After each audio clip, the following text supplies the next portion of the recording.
Hello and welcome. This is the first of 3 lectures on religious ethics as the final ethical theory for our course.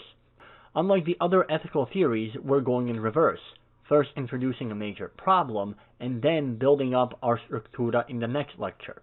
In this lecture, we're covering the Euthyphro dialogue.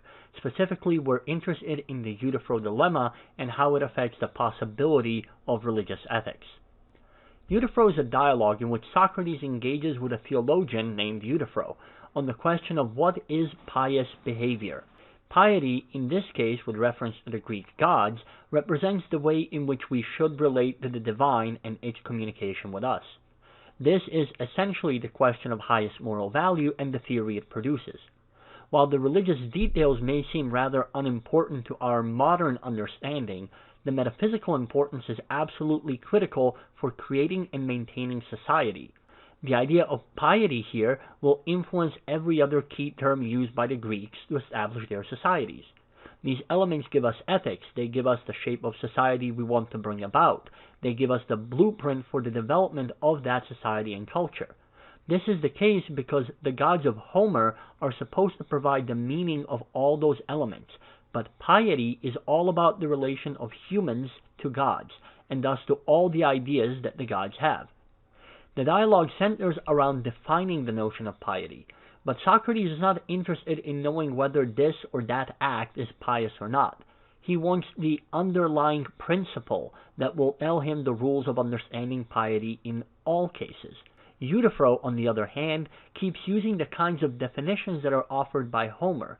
The problem is, those definitions look great until you start examining their implications. For example, the idea that, quote, what is pious is what is dear to gods, falls flat on its face pretty quickly.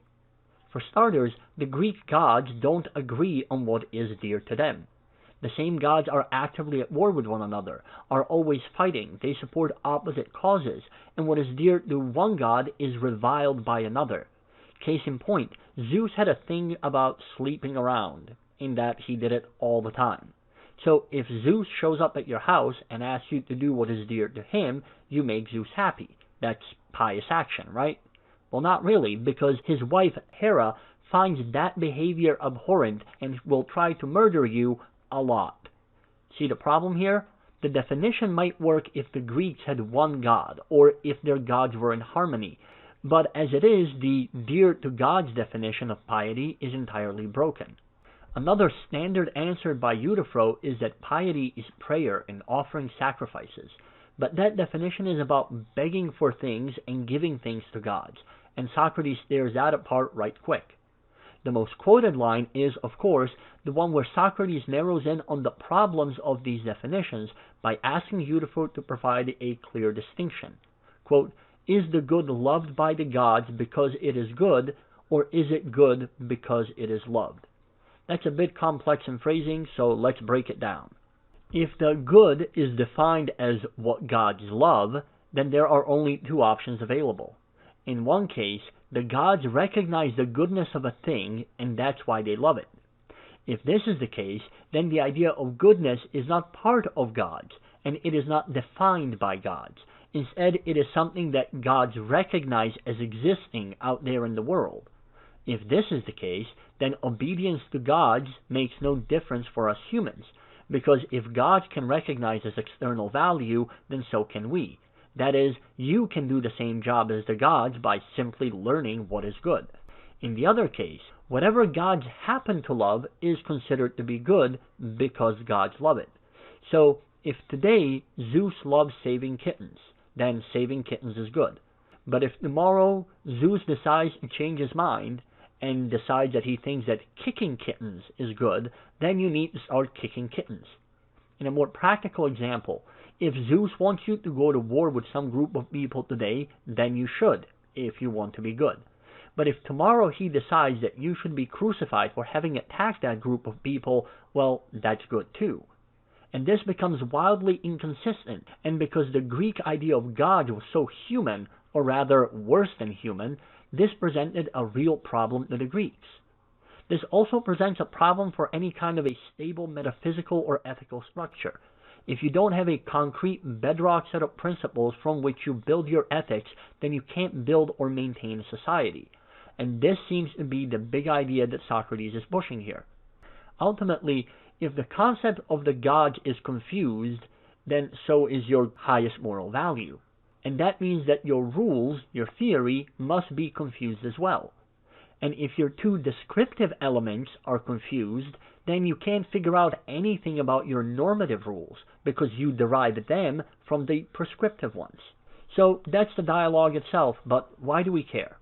Well, the Euthyphro dilemma is the name of that central question Socrates poses, and it has been taken to represent a problem for religious ethics, and the problem goes like this. If we rely on God as the source of morality and ethics, then the first option means that God is not the source of morality and ethics. Instead, there is some idea of goodness that is external to God. God loves that idea, and so the religious rules are a representation of that. However, in that case, what's to stop us from having access to the same idea? Why do we need God? Also, in that case, God doesn't seem to be able to be all-powerful because there is something that is external to him, specifically goodness, that keeps him in check. The second option is that there is no external standard, which is then taken to mean that whatever God says is good, and that means that morality is arbitrary, because God could pick whatever, and he might even change his mind, and thus the idea of religious ethics would then be problematic. However, there are certain problems with this dilemma. First, notice that in the original, the problem brought up by Socrates is that the dilemma comes not from the fact that there is a God, but from the fact that there are multiple gods, and that those gods are in disagreement about what is liked. So the only way out of the system which has conflicting highest moral value statements was to externalize the standard of goodness, because there could not be an internal standard. So what does that mean exactly? Well, the Homeric gods don't agree on what is good. Therefore, goodness can't be based on what the gods love, since they love contradictory things. So the only way to make this work is to shift the goodness outside of the gods to some external source. And since the knowledge of Homeric gods is no better than human knowledge, generally speaking, why would we need the gods to know what is good? But if we move away from the broken Homeric pantheon of Greek gods, the situation changes rather drastically. If we look at something like the Abrahamic tradition, there is no longer the confusion over what is good, because there is only one source of authority. Without the competing claims of what is good, there is a single unified standard. And the enforcement of that single unified standard is absolute, because God is the only judge, and because God is all-knowing, unlike the Greek setup. Additionally, the Abrahamic God is entirely unlike humans. Even if the standard is somehow external to God, there is no good reason to assume that we, as humans, are capable of understanding it. To be sure, you might still have the problem of how the all-powerful God might be restricted by that external standard, but now that's a different story. Next, things get even more interesting if we move outside of the Abrahamic system. If we look at Taoism or Hinduism or Buddhism, the idea of God is essentially nothing but a transcendent reality which has its own rules and regulations. In fact, the Euthyphro dilemma makes no sense in Taoism. It makes very little sense in Hinduism or Buddhism. And that's because the idea of God is not supposed to be human. Quite frankly, it's equally esoteric in the Abrahamic religions as well, but several centuries of painting God as an old dude in the sky have us thinking of the idea of God as simply superhuman, like Zeus or Odin, instead of a transcendent entity. Consider, for example, the reply given to Moses when he asks of the burning bush what it is, and God replies, this by the way is Old Testament, "I am who I am." And this is reducible to the statement simply, "I am." This does not match the way that humans speak about themselves. In fact, Judaism actually dealt with this dilemma almost 5 centuries before Plato ever proposed it, and Judaism managed to dismiss it. That is, in Judaism, there is no Euthyphro dilemma. Another point that gets overlooked is the fact that the arbitrary nature of God is irrelevant so long as the enforcement is in place. The rules of any game are arbitrary, sure, But winning and losing are not arbitrary. They're based on those rules. So let's imagine the idea of religion this way. 1. By the act of existing, you are forced to play a game. And the game is a game of decision making. The context in which you make your decision is mostly out of your hands. Your decisions count, and the outcome of those decisions is mostly out of your hands again. 2. The game has rules. The rules are independent of your opinion of them, meaning no one asks you what you think the rules should be, and your criticisms are irrelevant to the game. 3. Rules tell you how to win and how to lose. So the specifics of winning and losing vary by the system, religion, but have a few crucial commonalities. The performance is judged by the same thing that made the rules. What matters in performance is the truth of one's effort, so cheating is not possible. The real evaluation comes in after the death of the body, and the real winning and losing is in reference to one's afterlife, because winning and losing are generally forever, though in some cases you can get a do-over with a more difficult game setting, so rebirth in a lower caste in Hinduism. 4. Your preferences, opinions, desires, and so on have no impact on the rules or on the analysis of your performance. So if you've ever seen sports where the players rush at the ref demanding some call or complaining about it, you may have noted how silly this is. The ref has a job of enforcing the rules. The complaints of the players have no impact. The ref is not about to change the double dribbling rule because you don't like it. And finally, at the end of your life, you are judged by the rules, and your performance is evaluated to be a winning or a losing performance. Now, seen from this perspective, we can see the idea of religion for what it is. It's a system of rules, actions, and action evaluation. There is a standard for that evaluation so that you can make an assessment of your own actions while there is still time to change your mind and change your behavior. The consequences of heaven and hell are not in any way diminished by the, quote, arbitrary nature of rules. So long as those rules are the way that you are judged and that judgment is enforced, then yes, kicking kittens is what you should be doing if that was the order. Notice, however, that even this arbitrary system does something that utilitarian and conscience systems could not. It solves the problem of the most just and unjust man posed in Plato's Republic. While the unjust man gets to enjoy the material benefits, that enjoyment is based on the idea of perception. He is perceived to be just, or we can say more generally, his injustice is kept hidden and unpunished. The suffering of the just is equally premised on perception. However, religious ethics are not based on perception. Well, the Greek religious ethics might be, but that's because their pantheon of gods is the Real Housewives of Olympus, and it doesn't have any omni features of the more serious religions. Taoism, Hinduism, Buddhism, Judaism, Christianity, Islam, and so on are based not on perception, but on truth. And the enforcer of rules, that is God, is all-knowing.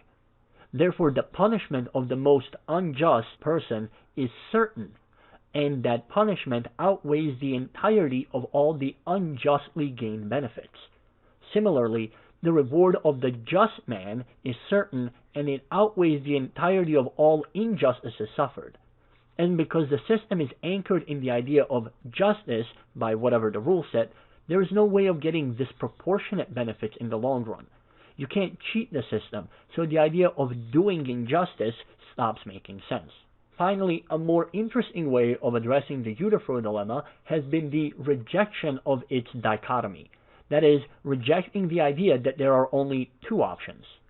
So, the general concept here is that God neither conforms to nor invents the moral order. Rather, his very nature is the standard for value. So St. Aquinas notes that we think of the choice to do evil as a sign of freedom. But evil is not actually any part of freedom. It is only our status as ignorant creatures that seems to give us the option for error. From God's all-knowing perspective, it is impossible to make a mistake. It's impossible to pick evil. There may be something to this argument, not least because it's made by a philosophical titan like St. Aquinas. We make choices based on our understanding of what is good and bad. We want what is good, and we want to avoid what is bad. More than occasionally, our choices turn out to be bad, despite our thinking that they were the best thing for us. Therefore, our ability to screw up, to do evil, is only the result of ignorance. If you knew those things, which you knew not, you would have made the good choice every single time. The fact that you have the ability to screw up addition, adding 2 and 2 together and getting 22, but a calculator does not have that ability, doesn't mean that you have more freedom, only that you're worse at math. A different take here might also be to understand the idea of goodness as justice or righteousness, a concept found in both Judaism and Islam explicitly. That justice depends on the establishment of God's will. Now, how does that get us out of the problem? Well, the establishment of God's will applies to the entirety of creation. It's just that we have control over a very small portion of that. Everything else, presumably, functions as designed, but we, the creatures with free will, have a choice in whether we harmoniously integrate into that design or not. But that also means that there is a way in which things ought to be, the way in which they are designed to be, including human behavior, and that would be telos again. Once things have a purpose, and that purpose comes from the entity that designed and created them, then there is an objective standard by which their performance and state of affairs can actually be judged. Now you have God's will as that standard, but also as the basis of goodness, which is somehow objective, because things have a design and a purpose. Now you could argue that that design is arbitrary, and in a way you would be correct. The all-powerful creating entity could have made things other than what they are. But that doesn't mean that the resulting creation is without purpose or design, or without a now objective standard for its functioning. Once you have a purpose, then the notion of establishing God's will becomes something like ensuring that the intended and designed purpose of creation is maintained. This does limit God, so to speak, in the kinds of rules that can be given. However, that limit is based on the intention of the design, which was apparently freely chosen. And that distinction means that God would not be bound in any meaningful sense, while the idea of justice and harmony retain a non-arbitrary status. Alright, so that's quite a lot of issues wrapped up in a single question. And you may have noticed that I pushed against the religion negative ideas of Euthyphro dilemma and spent a lot less time on the other arguments. Now that is because most of you have already been exposed to a whole lot of anti-religious ideas. So you already have some familiarity with those. On the other hand, most people don't have a decent enough understanding of religion or the intricacy of these issues to be able to challenge those ideas back, and that's true for religious and non-religious people alike.